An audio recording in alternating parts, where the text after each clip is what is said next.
반갑습니다. 또 이렇게 처음으로 이 온라인 예배가 아니라 직접 대면하여서 설교하는 이 자리를 주신 하나님께 감사드립니다.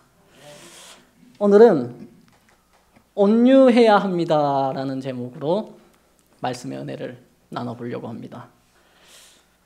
제가 고등학교 때 여권을 만들기 위해 한 사진관에 찾아간 적이 있습니다.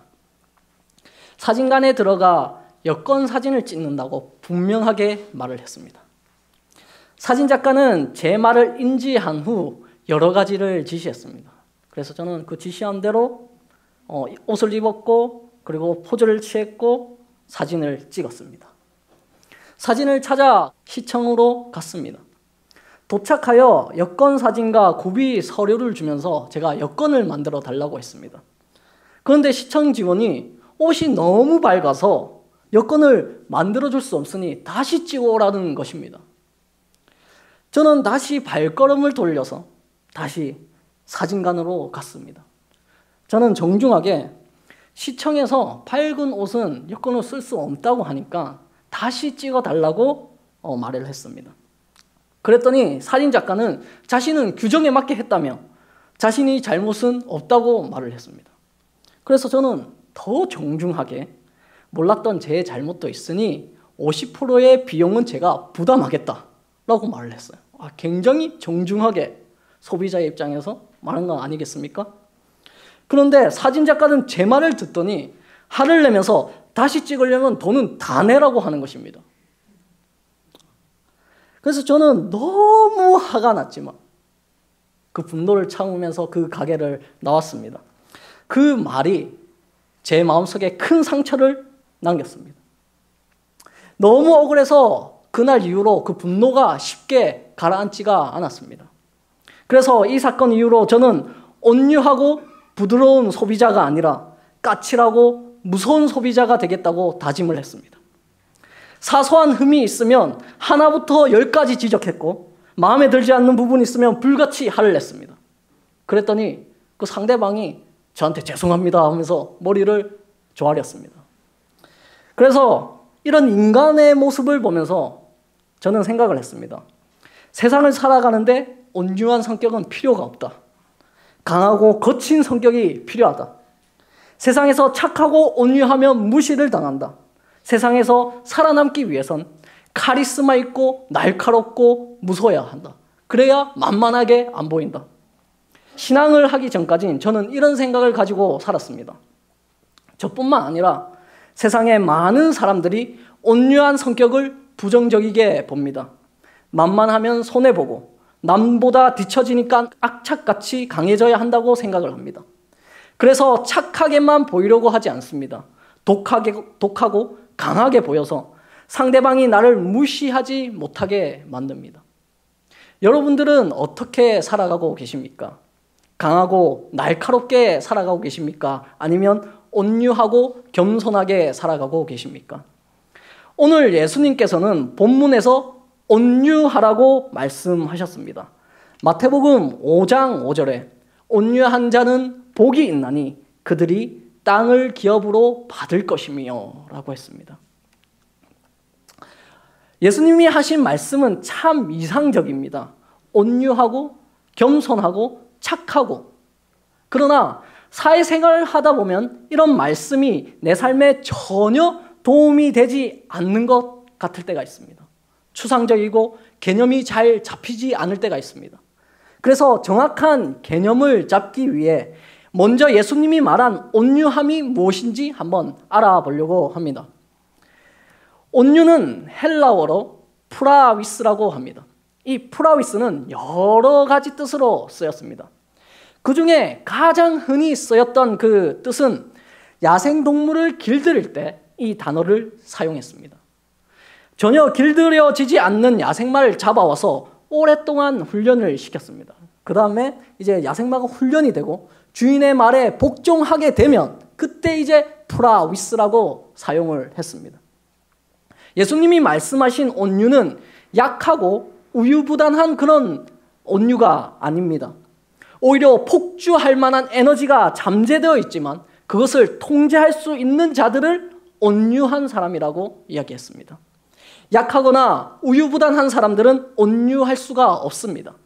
힘이 있고 실력이 있는 사람들이 온유할 수 있는 것입니다. 그러나 이렇게 강하고 뛰어난 사람들도 두 종류로 나눌 수 있습니다. 한 부류의 사람들은 실력이 뛰어나서 자기가 최고라고 생각하는 교만한 사람들입니다. 또 한 분류는 실력이 뛰어나지만 자신을 낮추고 겸손하게 상대방을 대하는 사람들입니다.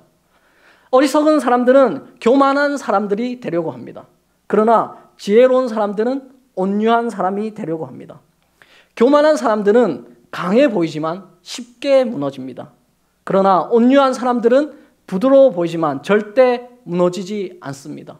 왜냐하면 온유한 자들은 실력도 있고 그것을 통제할 수도 있기 때문입니다. 그러나 교만한 자들은 실력이 있지만 그것을 통제할 수가 없다는 것입니다. 우리가 그 자연의 이치를 보면 그것을 깨달을 수 있습니다. 얼음은 딱딱하지만 쉽게 깨어집니다. 그러나 물은 부드럽지만 절대 깨어지지 않습니다. 건축물 또한 딱딱하면 쉽게 무너지지만 유연하면 쉽게 무너지지 않습니다. 제가 어렸을 때 읽었던 동화도 강하고 센 바람이 나그네의 옷을 벗긴 것이 아니라 부드럽고 따뜻한 태양이 그 나그네의 옷을 벗겼습니다. 그래서 예수님이 말씀하신 온유는 약하거나 부정적이지 않습니다. 오히려 강하고 긍정적인 것입니다. 성경을 보면 하나님이 온유했다고 말씀하신 한 인물이 있습니다. 그는 모세입니다. 민수기 12장 3절을 보면 이렇게 기록되어져 있습니다. 이 사람 모세는 온유함이 지면의 모든 사람보다 더하더라 라고 되어 있습니다. 성경에서 모세가 이 세상의 어떤 사람보다 온유하다고 말을 하고 있습니다. 그런데 정말 모세가 온유한 사람이었습니까? 자신의 민족을 괴롭히는 그 애굽을 보고 참지 못했던 것이 모세였습니다. 그래서 한 방에 그를 때려 죽이게 됩니다. 모세의 초창기 40년은 자신의 힘을 믿고 살고 불같은 사람이었습니다. 그러나 하나님의 섭리를 통하여 그는 장인 이드로의 양을 40년 동안 치게 됩니다. 그리고 그는 40년 동안 정말 단단하고 온유한 사람이 되어서 돌아옵니다. 그래서 모세가 이스라엘 백성들이 아무리 투정을 해도 그냥 그 대꾸를 하지 않았습니다. 시비를 걸고 싸움을 걸어도 그 싸움에 반응을 하지 않았습니다. 바다 같은 마음을 지닌 모세에게 아무리 돌멩이를 던져도 그 바다가 끄떡이 없는 거예요. 그렇다고 모세가 힘이 없었던 것도 아닙니다. 그는 애굽에서 모든 전술과 전략을 배웠고 힘을 길렀던 사람입니다. 그가 마음만 먹으면 자신의 힘과 지혜로 그 백성들을 묵사발낼 수도 있었습니다. 그러나 모세는 자신의 힘을 통제했던 것입니다. 그리고 하나님 앞에 무릎을 꿇고 백성들을 위하여 기도를 했습니다. 그러니 하나님이 다 해결해 주시는 것입니다. 인간이 도무지 해결하지 못하는 문제들까지 모세의 기도를 통하여 하나님이 다 해결해 주셨습니다. 그의 초창기 40년은 자신의 강함을 의지했습니다. 그래서 나뭇가지가 꺾이듯이 딱 하고 그의 인생이 꺾여버렸습니다. 그러나 그 후 하나님의 훈련을 통하여 온유를 배운 모세는 절대 꺾이지도 않고 좌절하지도 않았습니다. 오히려 그 온유를 통하여 그 누구보다 강한 하나님의 능력을 받은 것입니다. 백성들에게 무시당하고 욕을 먹었으나 그는 누구보다 강한 사람이 되었습니다. 그래서 온유는 나약한 것이 아니라 그 무엇보다 강하고 긍정적인 것입니다. 온유한 사람이 진정 복된 사람입니다. 온유함을 지니고 사는 것이 진정 좋은 삶입니다. 온유함을 갖춘 사람들은 바다 같은 넓은 마음을 가지지만 교만한 사람들은 도량보다 작은 마음을 가지고 삽니다. 그래서 교만한 사람들은 아무리 날카로운 칼이 있어도 그 칼을 통제할 수 없어서 자신을 찌릅니다. 그러나 온유한 사람들은 그 어떤 날카로운 칼이 있어도 통제할 힘이 있기에 나 자신뿐만 아니라 다른 사람도 지킬 수가 있는 것입니다. 그러므로 우리들도 전반기의 40년 모세의 교만함을 배우지 말고 강야의 40년 모세의 온유함을 배우는 우리가 되기를 바랍니다. 그 온유함을 배워 나의 강함으로 사는 것이 아니라 하나님의 능력으로 사는 우리가 되기를 바랍니다. 그러면 내 인생과 내 삶을 통제하게 되어 진정한 강함을 얻게 될 것입니다. 그러나 이 온유하고 착한 사람들이 이 피해를 볼 때가 많습니다. 세상 사람들에게 무시당하고 선한 일을 해도 욕을 먹습니다. 누구는 이런 사람들을 바보라고 부르고 사기꾼들은 이런 순진한 사람들의 뒤통수를 칩니다. 제가 한 번은 어떤 교회에 있을 때 어떤 사람이 와서 저에게 돈을 달라고 했습니다. 그래서 제가 그 사람에게 돈은 줄 수 없고 같이 밥을 먹으면서 이야기를 하자고 제가 이야기를 했습니다. 그랬더니 그 사람이 화를 내면서 그냥 돈을 주면 안 되겠냐면서 저한테 그렇게 이야기를 하더라고요. 착하고 온유하면 만만하게 봅니다. 그런데 우리는 무시당하고 손해보고 마음의 상처까지 입으면서 왜 온유해야 할까요? 화를 내면 쉬운데 말이죠. 그 이유는 우리의 소망은 땅에 있지 않고 하늘에 있기 때문입니다. 성경을 다시 읽어보면 온유한 자는 복이 있나니 그들이 땅을 기업으로 받을 것이며 라고 말하고 있습니다. 주님께서는 온유한 자는 땅을 기업으로 받는다고 했습니다. 이 말씀은 시편 37편 11절을 인용한 말씀입니다. 시편 기자는 온유한 자들은 땅을 차지하며 풍성한 화평으로 즐거워하리로다 라고 말하고 있습니다. 시편 기자가 말하는 땅은 그 당시 하나님께서 이스라엘에게 약속했던 그 가나안 땅을 말하는 것입니다. 그러나 예수님이 말씀하신 땅은 이 세상의 땅이 아니라 하늘의 땅, 즉 천국을 말하고 있습니다. 온유한 자에게 약속된 그 땅은 사망과 저주의 그림자로 어두워진 이 세상과 같지 아니할 것이다. 우리는 그의 약속대로 의에 거하는 바 새 하늘과 새 땅을 바라보도다 라고 상상보원 17페이지에는 말하고 있습니다. 저는 그 초등학교 때 모래사장에 모여서 친구들과 함께 이 땅 따먹기를 많이 했습니다. 제가 그 당시 이제 손이 좀 커가지고 성장이 좁아서 손이 커가지고 다른 사람보다 훨씬 유리한 그런 입장에 있었습니다. 그런데 친구들도 가만히 있지 않았어요. 그 장갑을 뚜껑을 끼고 와가지고 어떻게든 저보다 땅을 많이 가지려고 그렇게 욕심을 부렸던 것이 기억이 납니다. 어렸을 적 좋아했던 이 땅에 대한 욕심이 커서도 마찬가지인 것 같습니다. 우리나라 사람들은 특히 부동산에 관심이 많습니다. 집 하나를 장만하려고 해도 여기저기 다니면서 좋은 땅, 좋은 집을 알아봅니다. 그래서 그 부동산 투기를 잡으려고 해도 어떻게든 법을 피해서 어떻게든 투기를 합니다. 그래서 이번에 LH 부동산 그 투기 사건이 일어난 게 아니겠습니까? 평소에는 아래층, 위층, 그 층간소음 때문에 떠들어서 서로 싸우다가도 근처에 장애인 시설이라도 생기면 땅값이 떨어진다고 그 싸우던 사람들이 대동단결하여서 손을 걷어붙이고 시위하는 모습을 볼 수가 있습니다. 이 세상에 땅을 얻기 위해서는 사람들은 이렇게 노력하며 살아갑니다. 그런데 이와 같이 이 세상의 땅을 바라보고 이 세상의 것에 집착하면 인간다움이 사라진다는 것입니다. 그래서 이 시대는 가지기 위해 온유함을 버렸고 욕심을 채우기 위해 온유함을 잃어버렸습니다. 그리스도인들도 마찬가지입니다. 이 땅의 것을 욕심을 내면 우리는 온유함을 잃어버릴 수밖에 없습니다. 이 세상의 땅을 가지려고 하면 강하고 딱딱한 사람이 될 수밖에 없습니다. 그래서 온유보다는 분노하고 선보다는 악을 택하고 다른 사람을 도와주기보다는 나의 몫을 먼저 챙깁니다. 이 세상의 것을 가져야 하니까 이 세상의 법을 따르는 것입니다. 그래서 우리 그리스도인들은 이 세상 부동산에 관심을 가지고 이 세상의 것만 욕심을 부려서는 안 됩니다. 우리들은 먼저 이 땅의 것이 아니라 하늘의 것을 바라보아야 합니다. 물론 이 세상에 땅이 있어야 잠도 자고 먹을 것이 있습니다. 그러나 이 땅의 영화와 부는 금방 도둑맞고 말 것입니다. 그러나 하늘의 보물과 하늘의 땅은 도둑맞지 않습니다. 그래서 주님께서 상상보험 말씀 중 이렇게 말씀하셨습니다. 너희는 보물을 땅에 쌓아두지 말고 하늘에 쌓아두라는 것입니다. 온유한 자는 이 세상의 땅을 가지려고 욕심을 부리지 않습니다. 온유한 자는 썩지도 않고 없어지지도 않고 아픔도 없고 고통도 없고 눈물도 없는 저 하늘의 땅을 가지려고 욕심을 부립니다.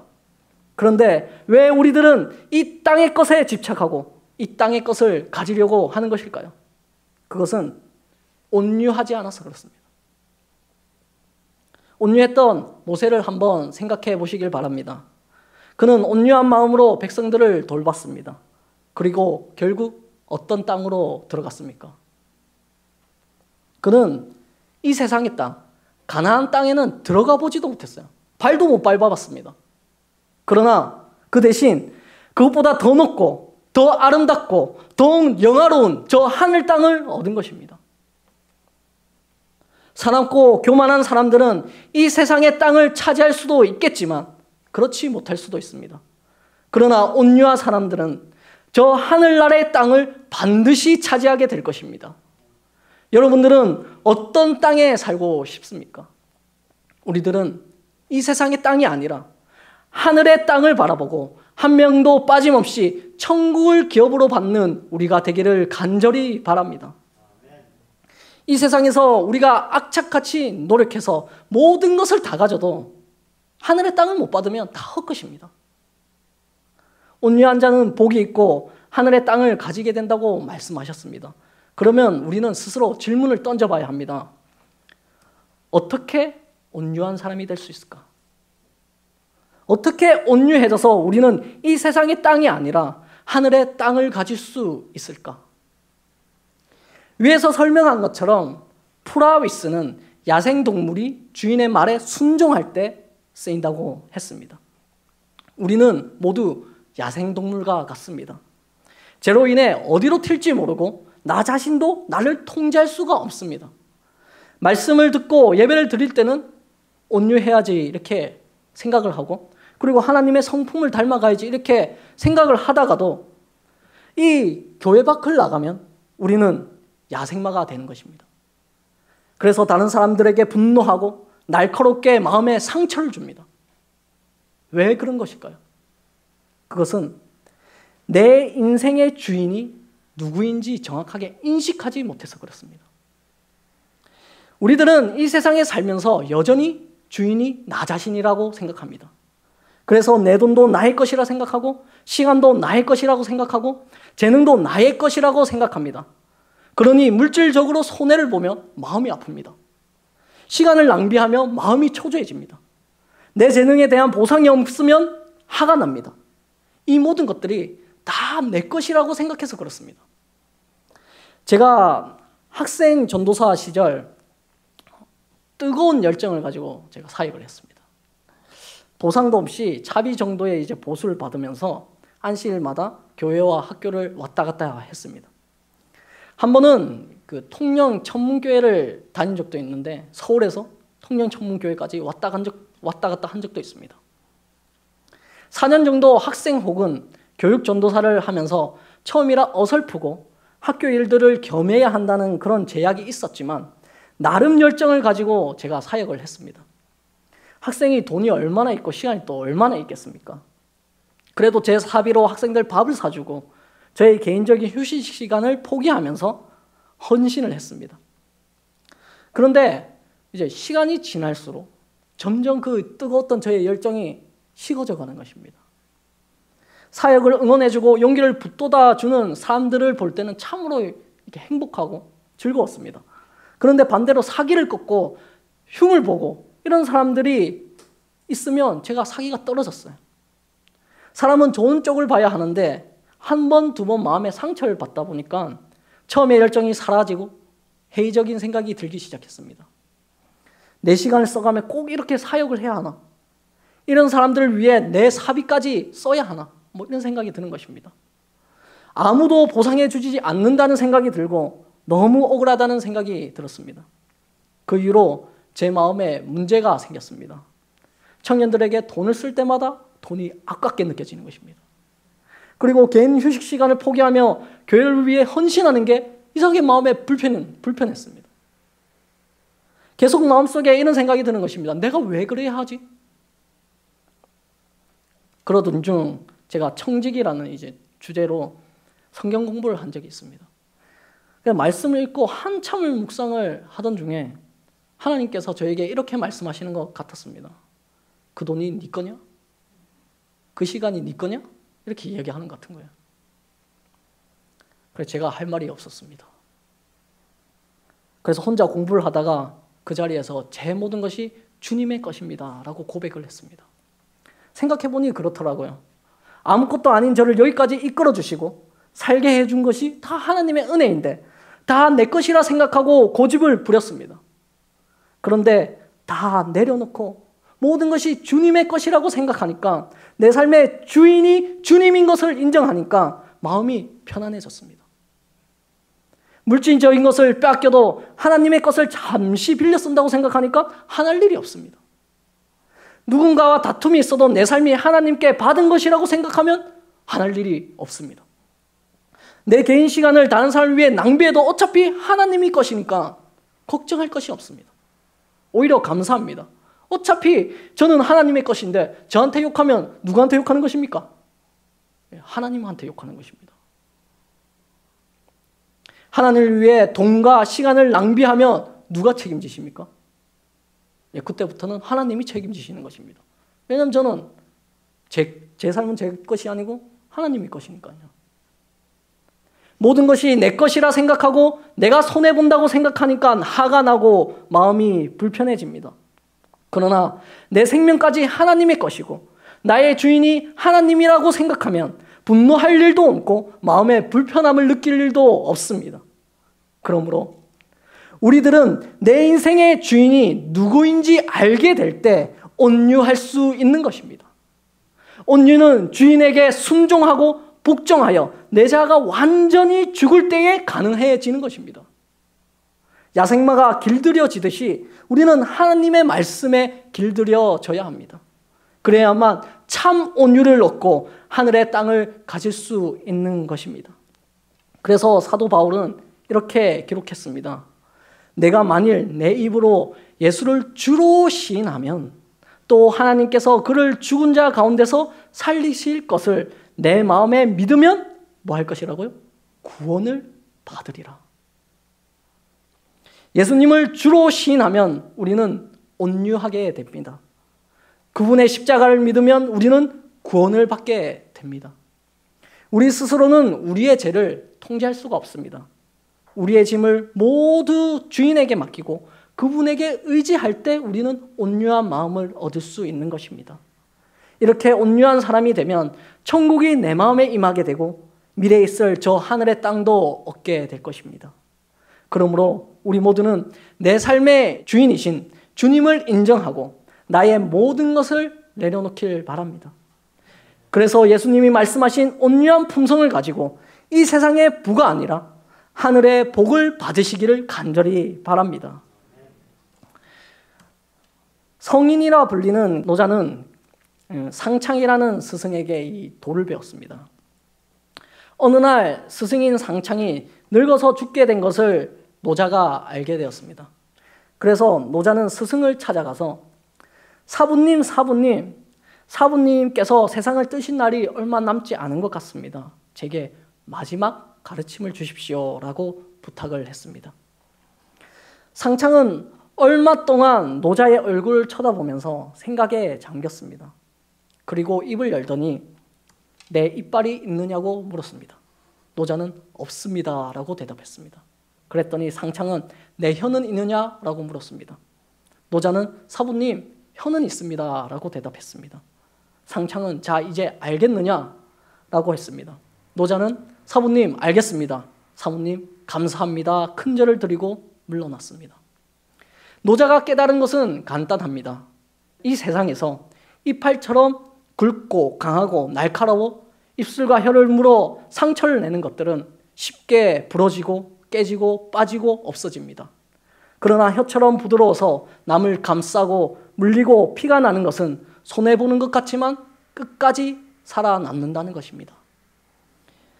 잿된 세상은 딱딱하고 날카롭고 공격적인 사람들이 살아남을 것이라고 생각합니다. 그러나 결국 부드럽고 온유하고 겸손한 사람들이 살아남는다고 성경은 말하고 있습니다. 온유한 자는 하늘의 땅을 얻을 것이며 교만한 자는 이 세상의 땅도 빼앗길 것입니다. 온유한 자는 하늘의 복을 받을 것이며 교만한 자는 이 세상의 부도 빼앗길 것입니다. 그러므로 우리들은 예수님을 주인으로 모심으로 온유함을 얻는 우리가 되기를 바랍니다. 온유함을 얻어 우리 모두 저 천국 땅을 얻기를 바라며 오늘의 말씀을 마치겠습니다. 우리를 완전케 하시는 하나님 아버지, 오늘 이 예배를 이끌어 주셔서 감사합니다. 하나님, 이 세상은 강하고 딱딱하고 그리고 힘센 사람들이 살아남습니다. 그러나 하나님의 나라는 온유하고 겸손한 사람들이 살아남습니다. 하나님, 저희 모두를 온유함으로 이끌어 주시고 저 하늘의 땅을 우리에게 선물을 주시옵소서. 하나님, 이곳에서 예배를 드리지 못하는 많은 성도님들에게도 함께하여 주시고 그 가정에 축복 내려 주시옵소서. 가는 길에 하나님의 천사로 보호해 주시고 내일 안식일에 또 올 때까지 하나님의 모든 능력이 함께하길 바라며 예수님의 이름으로 기도드립니다. 아멘.